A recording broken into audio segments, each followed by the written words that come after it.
राजेश जी, पहले तो भाव पर ही आपकी राय, कोई किसी ने इस तरीके का मोमेंटम सस्टेन होते हुए एंटिसिपेट नहीं किया था। लग रहा था शायद अब थोड़ा सा भाव थमेंगे, अब शायद एक पॉज आएगा। सोने चांदी किसी को ऑब्लाइज नहीं कर रहे हैं। पहले तो सोने पर बताइए, अब भाव को लेकर आपकी समझ क्या कहती है, कहाँ जा रहे हैं? दीपाली जी देखिए, अगर मैं गोल्ड का पहले से हम लोग काफी मतलब जब जब भी सीएनबीसी पे आपने बुलाया या सीएनबीसी पे हमने बात कही है तो हम तब भी बुलिश थे, आज भी बुलिश है। और जैसे आप बात कर रहे थे कि कहीं बबल तो नहीं है, बिल्कुल बबल नहीं लगता है, क्योंकि बबल तब होता था अगर सेंट्रल बैंक जितनी भी है वो बाइंग नहीं करती थी। सेंट्रल बैंक भी जबरदस्त तरीके से बाइंग कर रही है। जितनी भी गोल्ड अभी अवेलेबल है उसमें 25% ग्लोबली सेंट्रल बैंक बाइंग कर रही है। तो ये कॉन्फिडेंस कम होने वाला नहीं है। और गोल्ड में देखिए, पहले जब $2000 था, आज से 2 साल पहले की बात कह रहा हूं मैं, 2 साल में अगर $4000 क्रॉस कर गया है, 2 साल में डबल का रिटर्न देने वाला एकमात्र कमोडिटी ये बन गया है अभी।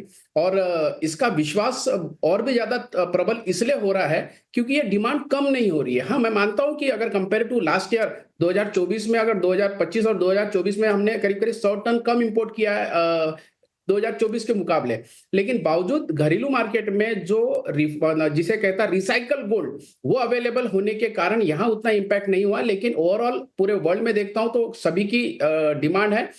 चाइना ने, आपने देखा होगा, 30 बिलियन का पिछले महीने में परचेस किया है। तो कहीं ना कहीं गोल्ड को सभी तरफ से बहुत जबरदस्त तरीके से बुलिश के लिए सपोर्ट मिल रहा है। और मुझे लगता है अगर मैं गोल्ड की जो जर्नी देख रहा हूं, ये यहाँ थमने वाला नहीं है। हाँ, पहले जब गोल्ड $2000 था या $2200 था, 10% की तेजी मंदी होती थी तो $200 का नीचे ऊपर होना बहुत बड़ी बात लगती थी। लेकिन जिस तरीके से अभी $4000 को क्रॉस कर गया है, तो मुझे लगता है कि अगर $200-300 नीचे भी आता है तो वो एक करेक्शन है। आने वाले दिनों में गोल्ड $4200 से $4500 के बीच में फिर से नए रिकॉर्ड बनाएगा। और इसके पीछे रीजन भी है। अब देखिए, यूएस में जिस तरीके से शटडाउन है, 8 दिन हो रहा है, तो कहीं ना कहीं फेड के रेट कट को लेके एक थोड़ा असमंजस स्थिति बनते जा रही है। तो वो एक दबाव बन रहा है गोल्ड के ऊपर। साथों साथ जब तक ट्रम्प है, ट्रम्प की जो आर्थिक नीति है या फिर टैरिफ की इश्यूज है, इसके वजह से गोल्ड बहुत ज्यादा ऊपर भाग रहा है। और सभी लोग भी कंट्री, फॉरेन रिजर्व, सभी देश, तो ये सब कारण की वजह से गोल्ड उठना कहीं पर भी मुझे लगेगा। राजेश जी, बिल्कुल, ये तो बिल्कुल सही है कि बाइंग चौतरफा हो रही है, ज्यादातर सब देशों की तरफ से हो रही है। सेंट्रल बैंकर्स की तरफ से जो पेस है बाइंग का, वो सस्टेन हो रहा है, जिसने इस तेजी को सपोर्ट किया है। अच्छा, आपने कहा कि डिमांड इंटैक्ट है, तो मैं जानना चाहूंगी कि ये कौन सी डिमांड की आप बात कर रहे हैं? क्या ये इन्वेस्टमेंट डिमांड है जो बनी हुई है?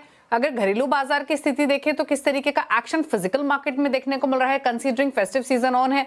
क्योंकि कहीं ना कहीं जो रीसेंट रिपोर्ट्स आई हैं कि इस हायर प्राइसेस की वजह से जो फिजिकल बाइंग है ज्वेलर्स के यहाँ, वो थोड़ा सा इंपैक्ट होते हुए दिख रही है।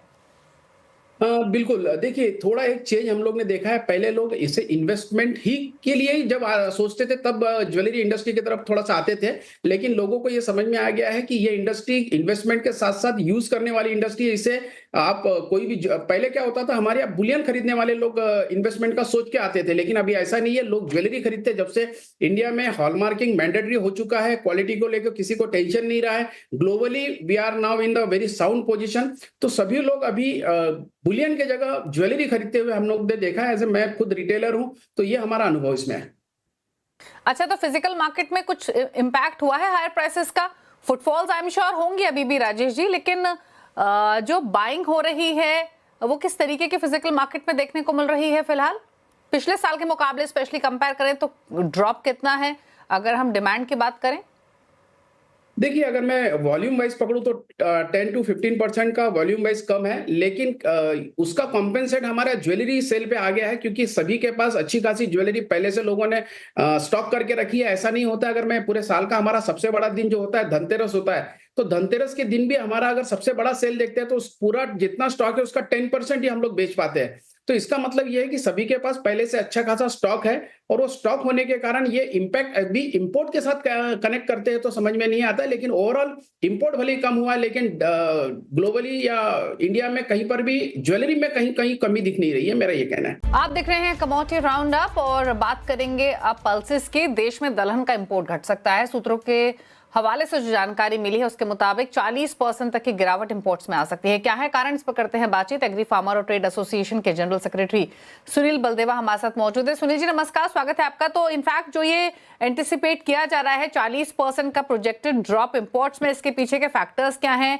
क्या बेहतर क्रॉप प्रोस्पेक्ट्स घरेलू बाजार में दिखाई दे रहे हैं या फिर स्टॉक रोबस्ट है ऑलरेडी? क्या कुछ फैक्टर्स है? नमस्कार दीपा जी। जब 2 साल पहले तुअर और चने की बहुत ज़्यादा कम भाव बढ़ गए थे और तब सरकार ने सब इंपोर्टरों को बुला के बोला था कि आप इंपोर्ट करिए। मटर को भी सरकार ने 2023 में जब खोला था तो केवल 4 महीनों के लिए खोला, 3 महीनों की विंडो खोली थी और कहा गया था कि आप इंपोर्ट करिए ताकि आप सप्लाई कर सकें। इंपोर्टरों ने सप्लाई किया, फिर सरकार ने फिर 2 महीनों के लिए खोल दिया मटर को, फिर 2 महीनों के लिए खोल दिया। तो इंपोर्टर इंपोर्ट इस बेसिस पे करते रहे कि हम सप्लाई हमें करनी है और कंज्यूमर को अच्छे भाव पे माल को सब अवेलेबल कराना है। लेकिन चूंकि सरकार जो है हर बार खोलती रही और इंटरनेशनल मार्केट जो है क्रैश होते गए तो इंपोर्टर को बहुत ज़्यादा घाटा लगा। इसकी वजह से इंपोर्टर जो है आज इस स्थिति में नहीं है कि वो नया सौदा कर सके और नए माल को मंगा सके।